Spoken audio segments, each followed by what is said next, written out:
My name is Anne Walker. I have been a member of the production for Theatre of Witness 10 years ago, and as a result of being part of Theatre of Witness 10 years ago, which is telling my own story live on stage to audiences around the North and Donegal, I've been getting involved in workshops and peace and reconciliation work globally. Yeah.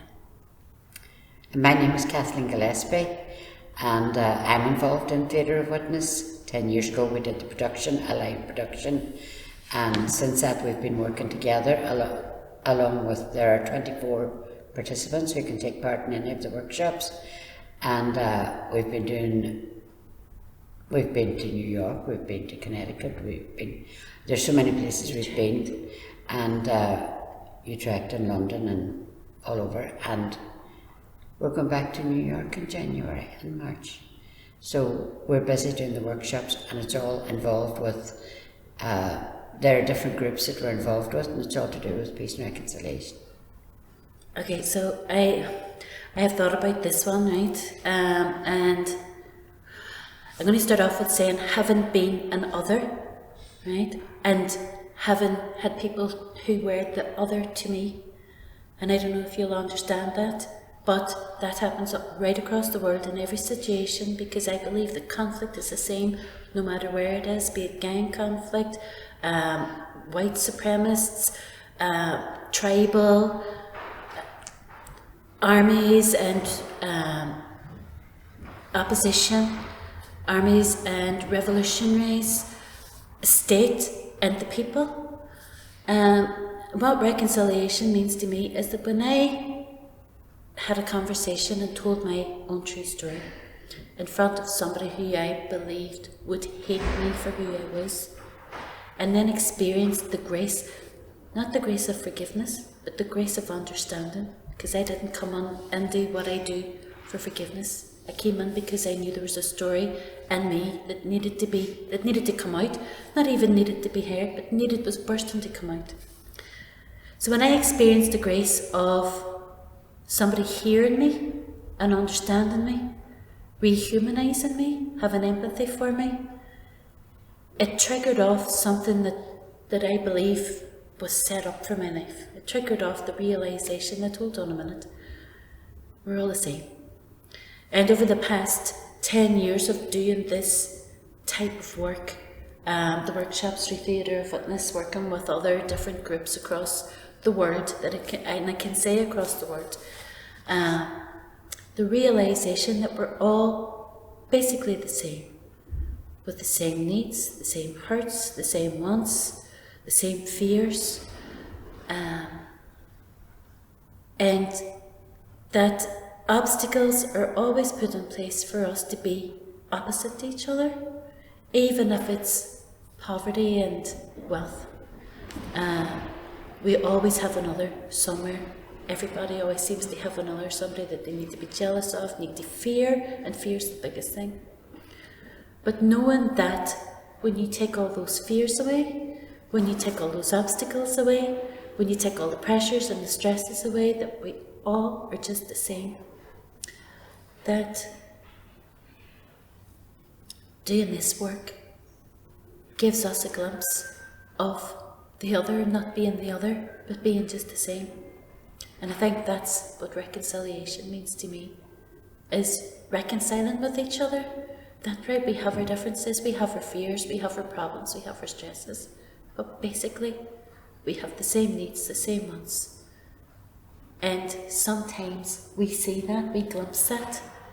In fact, a lot of times we see it and we glimpse it in the work that we do. When people come to me and say, I came here to hate you tonight, and I'm walking away thinking something different. And when people come to Kathleen and say, that was just incredible, I feel for you, I hear your story. And when people come to our other participants and say, oh my God, I can't believe you've been so brave to say those words out loud. All the things that we don't talk about in society, or we try to hide under conflict carpets or under other carpets. And realising that true narrative gives us an opportunity for the difficult conversations and breaks down all those obstacles. That's what reconciliation means to me. It means the removal of obstacles and the realisation that we're all the same. Well, my husband was murdered by the IRA 29 years ago. And at the time, a lot of importance was put on the question to me, do you forgive them or will you forgive them? My reconciliation does not include my forgiveness, because I have no forgiveness in me for the people who committed the atrocity of murdering my husband. But I became involved, 1990 my husband was murdered, and about 1995 I started dialoguing with ex-paramilitaries. At the beginning it seemed like it was under duress, because I was appalled by the idea of sitting down with these people and talking to them. I just looked on them as savages and people who didn't understand people's lives and the horrors that they could commit. So I had quite a battle with myself to become involved in the dialogue with ex-paramilitaries. So then when I did start, I would sift through them in my mind, because I felt that I could tell which were the true people who meant what they said, meant what they wanted to do, and there were others who were just riding on the back of it. So I continued that work until I became involved with the Theatre of Witness here in I Once Knew a Girl. It's already been more or less explained to you through Anne. It involved a diversity of people working together, which to me it was no difficulty, because I had already gone through that process years previous to that, and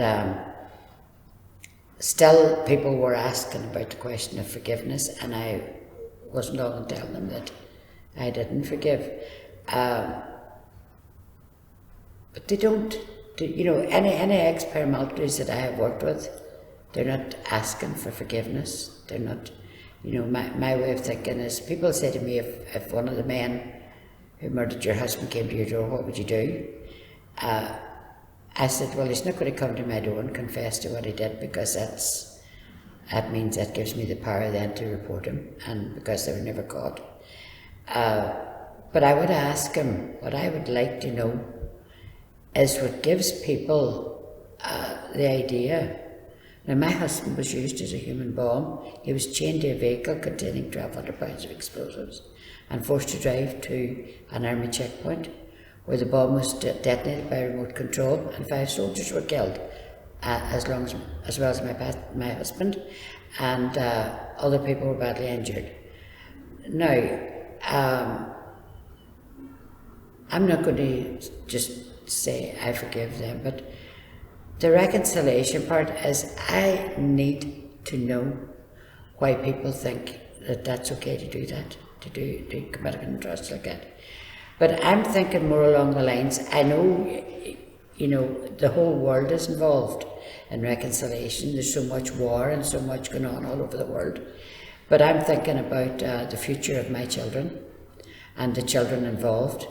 And I would not, I would like to think that there can be reconciliation before they're adults, and that people can live happily together, reconciled. And this is why I work with Anne, mainly why I work with her, not just the fact that I love her to bits. She's a lovely woman and she looks after me and helps me, and but people can't understand. There are people who approach me and can't understand how I can sit down and do a documentary with her because of who she is and what she belonged to and what happened to my husband.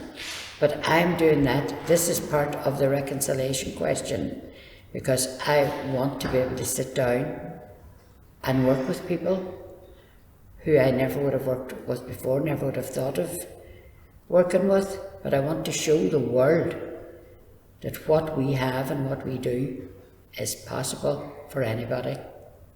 So that's a good part of the reconciliation, just more locally for me, whereas Anne is more worldly and looking globally at it. I'd just like to think that my children will grow up, more my grandchildren now, will grow up in a peaceful environment.